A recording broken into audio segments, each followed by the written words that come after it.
Hey, good morning, fellas. Welcome back. Listen, grab a pen and grab a pad. We're going to jump in today. Listen, the last time we talked, we used a paraphrase of a proverb, and we basically said that a man without control is like a city without walls. We talked about a couple of those walls we use to protect ourselves in the context of controlling our emotions. Today, I want to talk to you about controlling our appetites. And when you hear controlling your appetite, I'm sure that makes you think of hunger. And actually, that's a wonderful analogy to start today's lesson off with. So if we look at ourselves as that city that needs protecting, right? One of the walls of self-control would be controlling our appetites. It's real simple. When we look at food, we take a certain amount of food in, we expend a certain amount of energy, life goes on.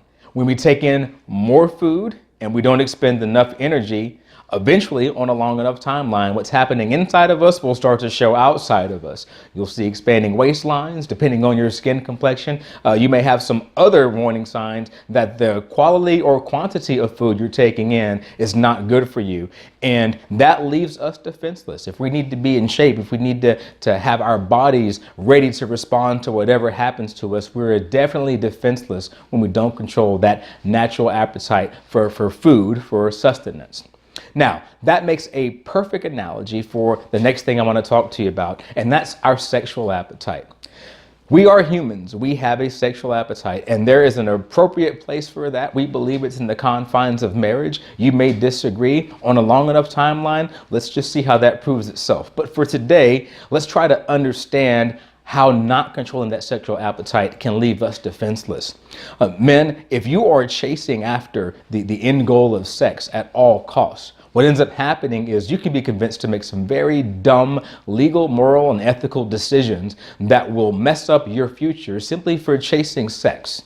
And it happens to more men in society than we like to think, and it certainly happens to more than want to admit it. But that wall of defense is necessary. The second way that can mess things up for you is you can actually get to a place where, let's say, your experiences prove that 9 times out of 10, there is a young lady who is willing to have sex without what we would consider proper courtship, or at least the respect that should be given in a relationship. And that can confuse you and make you think that that's how the outcome should be every time you encounter a young lady. So next thing you know, you're in a situation where things don't make a lot of sense. And instead of walking away, you find yourself making the type of decision that now requires you to hire a criminal defense attorney. Yes, I think you know where I'm going with that. And again, it's because that appetite for sex, which is natural, isn't controlled. And you put yourself in a situation that you could have gotten out of, but you never gave yourself the discipline to control that appetite. The third way that sexual appetite can ruin things for a man is pornography. Yes, I was hoping we could go the entire time not talking about that, but you know what? That is a cancer on men today. Pornography creates the image of something that actually doesn't really exist in society, that with very little prodding, with very little interaction, right, or reasonable conversation, that a woman is supposed to somehow find you attractive and end up sleeping with you. And here's the thing.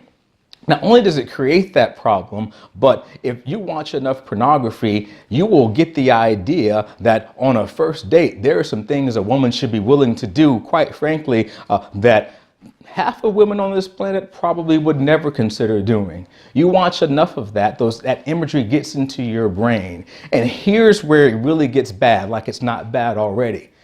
You watch enough pornography, now you've had an Asian woman, now you've had a Latin woman, now you've had an African American woman, now you've basically experienced through your own fantasies all of this. And when you finally find that woman that you think is the one, you get involved in a situation that involves sexual intimacy, and you have some expectations of things that she is certainly not ready for. Now you're defenseless. Why do I say that? You, at this point in your life, are going to want to start a family. Build a future. You found the one, but you got some real unrealistic expectations from exposing yourself to something, not controlling that appetite, and not deciding that you could find a proper time and place. Now, listen, gentlemen, one of the other ways that I want to talk about controlling our appetites is our ambitions. Now, here's the thing about ambition. You know, a man has to want something. A man has to have a vision. He has to thrive. He has to see himself moving to the next level. That is healthy. We need that. Society today is built on the history of men wanting to see more, wanting to do more, pushing themselves beyond, wanting to fly, wanting to drive, wanting to figure out how to make our machines do the things we're supposed to do more efficiently. I could go on and on and on.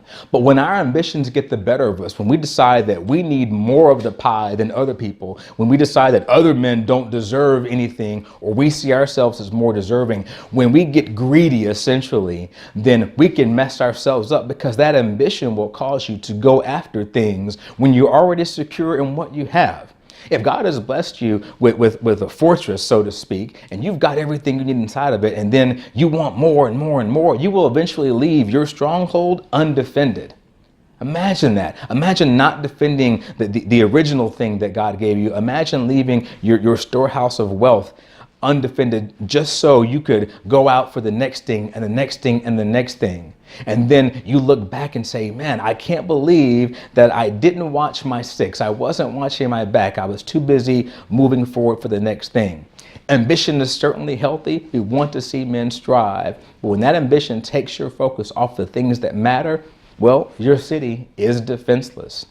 Well, men, that's all we're going to cover today. I hope you take the control of appetites with you. Look at areas in your life where your appetite is driving you to unsafe places. And I certainly hope that you'll take the time, self-correct, and make sure you're on the right path. We'll see you next time to talk about the last piece of self-control. Take care, and God bless you.